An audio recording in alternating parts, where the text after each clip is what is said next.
hari ini agak berbeda karena aku udah pakai DJI Osmo, kameraku yang baru, dan aku lagi pengen buat konsep video YouTubeku tuh berubah. Jadi kayak yang biasanya kan aku cuman slow aja. Jadi dari kantorku aku taking video, aku kasih motivasi ke kalian, aku kasih tips-tips tentang properti ke kalian. Nah, kali ini aku tuh pengen buat juga supaya bervariasi videonya. Kali ini aku bakal buat tuh lebih ke arah aku tuh ngapain aja. Jadi kalian tuh lebih perhatiin lagi detail-detailnya. Kalau biasanya kan aku cuma biasanya kasih share tips ke kalian. Nah, kali ini aku pengen kalian tuh juga ngeliatin kalau misalkan keseharianku tuh ngapain, terus keseharianku tuh liatin propertinya tuh gimana, apa sih yang aku cari. Hari ini kebetulan kan aku lagi pengen ketemu sama salah satu buyer yang mau beli rumah di titik bumi. Nah, kurang lebih itu biasanya aku prepare apa dulu nih, apa aja yang harus di prepare supaya orang yang bener-bener mau beli rumah itu langsung kepengen untuk beli. Gimana cara supaya guide mereka bener-bener kepengen banget beli propertinya itu. Apa aja sih yang harus disiapin, detail-detail kecil-kecilnya yang nggak pernah kalian lakuin tuh apa aja. Nah, ini aku beberapa kali sudah deal. Jadi mungkin ini yang aku pelajarin ini bisa kalian praktekin juga ketika kalian selling the property. Nah, yuk ikutin aku gimana caranya dan kita akan jalan dulu ke sana ya.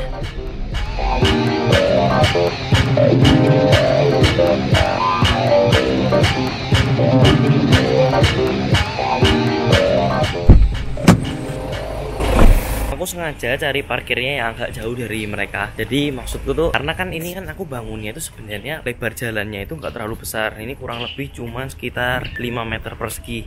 Nah, karena nggak terlalu besar ini, makanya aku sengaja parkirnya agak jauh. Karena apa? Karena kalau misalkan nanti dia itu ternyata ada bawa mobil, dia bisa parkir lebih gampang. Jadi dia nggak perlu yang jalan jauh. Nah, detail-detail yang kayak gini nih, itu perlu kalian lakuin juga. Jadi sebisa mungkin orang yang datang, yang mau lihat nanti itu nggak perlu capek-capek kalau mereka itu harus cari tempat, jalan agak jauh. Biarin kalian aja yang jalan agak jauh, lebih kesusahan. Pokoknya sebisa mungkin klien-klien kalian itu adalah raja semua. Jadi jangan pernah buat mereka itu kecewa. Dari hal-hal detail kayak gitu aja perlu kalian perhatiin. Nah, terus habis itu juga teman-teman, ini mungkin juga perlu kalian perhatiin karena kan aku juga termasuk developer kecil ya. Aku juga baru mulai juga di dunia properti, dan ini yang sangat-sangat jadi PR nih guys. Waktu itu dulu ini itu gerbangnya itu sampai sini nih, jadi itu ditutup. Nah, ditutup sampai situ. Nah, alhasil itu semuanya tuh kelihatan kecil semua. Jadi kayak pembangunannya itu bener-bener kelihatan sempit banget. Tanahnya tuh jadi kelihatan sempit banget. Nah, makanya kenapa di sini ini aku jebol nih, aku jebolin, aku hancurin biar mundur. Untuk developer kecil, pastiin kalau kalian mau bangun rumah, yang paling penting itu adalah jalannya. Jadi kalau misalkan orang itu mau jalan, mereka bisa enak, mereka bisa ngerasa lebih leluasa. Nah, terus inilah yang perlu kalian perhatiin. Jalan depan itu harus lebar, karena ini kan kemarin cuma 5. Karena sekarang ada ini, jadinya kurang lebih sekitar 6-an lebih. Ada jalan tambahan baru ini kurang lebih sekitar jadi 6 meter persegian. Nah, ini yang perlu kalian perhatiin banget, akses jalan. Pokoknya kalau orang masuk ke perumahan kalian itu bakal lebih kerasa nyaman. Nah, kita akan masuk ke dalam rumahnya.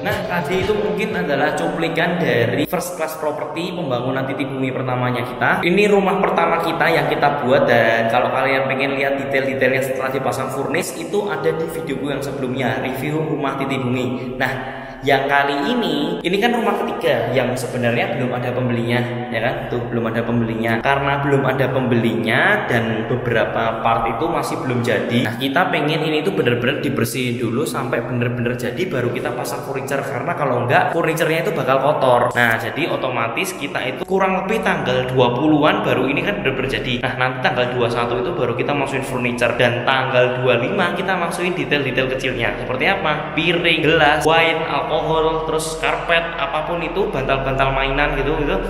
Itu semua akan ada di tanggal 25-an. Dan sebenarnya aku tuh pengen banget ngajak bayarnya itu untuk ngelihat rumahnya tuh di atas tanggal 25. Tapi berhubung bayarnya itu nggak bisa, bener-bener karena dia pengennya hari ini banget, terpaksa aku oke lah, ya udah nggak apa-apa, dia lihat seadanya. Cuma sebenarnya ini contoh yang tidak baik. Kalau misalkan kalian itu lebih bagus sempurna dulu baru panggil bayar. Yang terjadi di sini adalah bayarnya itu besok harus udah pulang. Jadi kalau nggak hari ini dia nggak bisa lihat. Nah makanya dari itu terpaksa hari ini harus tetap jalan on schedule. Nah jadi buat teman-teman yang mau main di properti, detail-detail kayak gini sangat diperhatiin ya teman-teman. Terus juga buat teman-teman yang bangun sebagai developer kecil itu perlu diperhatiin juga ya teman-teman.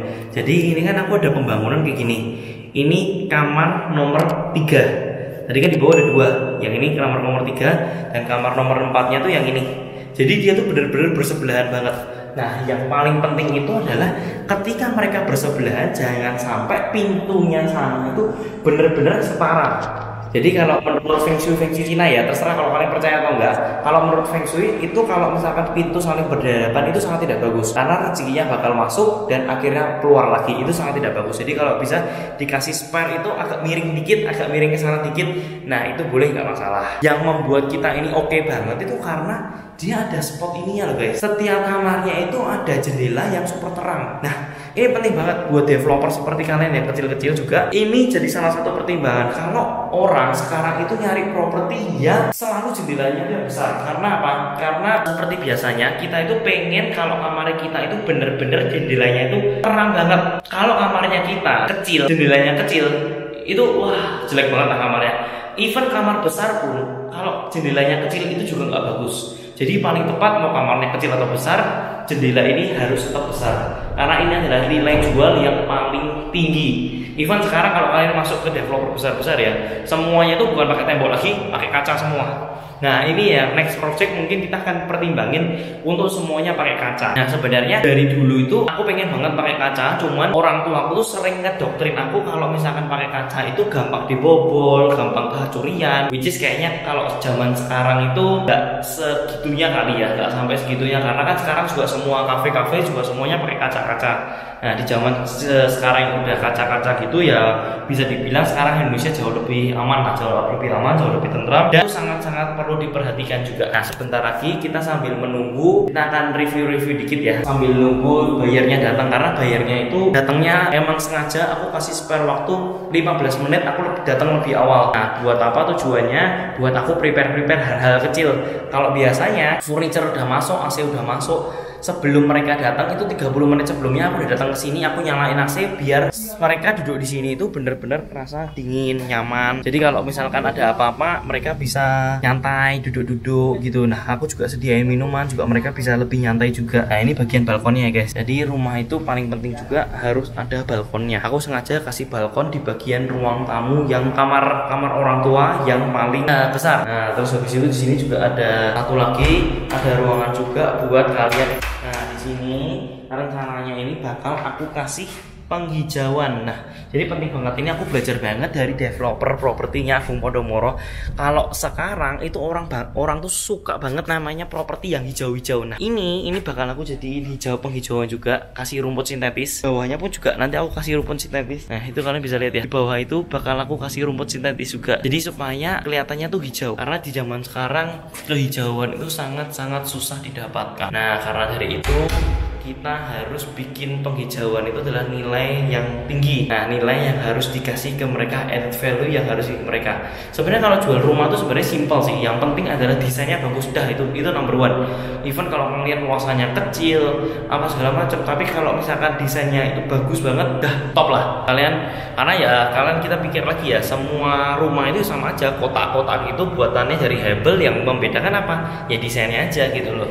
Nah aku sengaja desainnya ini ambil dari Podomoro juga. Jadi patokanku itu adalah kalau pengen sukses adalah selalu ngikuti developer besar. Nah makanya oleh karena itu di hal kecil ini aku selalu curi dari developer besar juga. Nah mungkin kalian juga bisa curi dari developer besar kalian di tempat kalian juga, karena dengan begitu kalian akan menjadi developer yang andal jauh lebih cepat.